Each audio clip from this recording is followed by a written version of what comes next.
খাবো রে। ও আল্লাহ, একটু মুতার জায়গা নেই, আমি এখন কি খাই বানায় বাঁচাবো?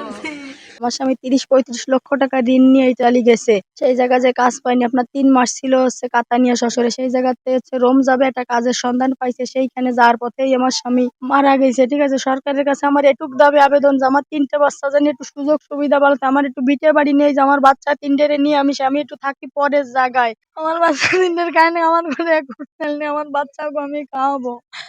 আপনাকে কাছে আমার এটুক দাবি অনুরোধ, আমার বাচ্চারা জানি বাপের লাশটা দেখতে পারে। সে ওই জায়গায় যে স্ট্রোক করে মারা গেছে টেনশনে। আমি ৩০-৩৫ লক্ষ টাকা দিলাম, আমার ইটে পিঠে কিছু নেই, সব বেঁচে কিনেছে চলে গেছে। আর তার ৩টে বাচ্চা আছে, আমি সেগো কি করে খাবো, কি করে ভরাবো?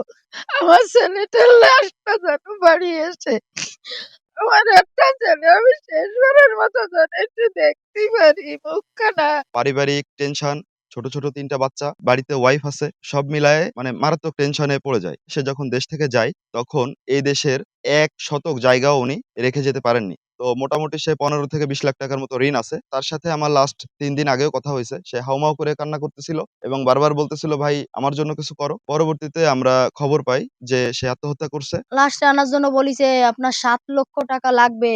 আমার পক্ষে তো ৭টা টাকা দেওয়া সম্ভব না। আমি কিভাবে ৭ লক্ষ টাকার ম্যানেজ করব? এর বাপের খুব স্বপ্ন ছিল এই বাচ্চাটার একটু লেখাপড়া শিখাবে, এই বাচ্চাটার ব্রেন খুব ভালো, এক রোল। বলে আব্বু আমি একটু পড়া শিখবো, আমি কি করে সম্ভব এদের পড়া শিখাবো? আমার দাবি আমার বাচ্চার ৩টের জানি আমি একটু পড়ালেখা করতে পারি, আমি একটু মানুষ করতে পারি।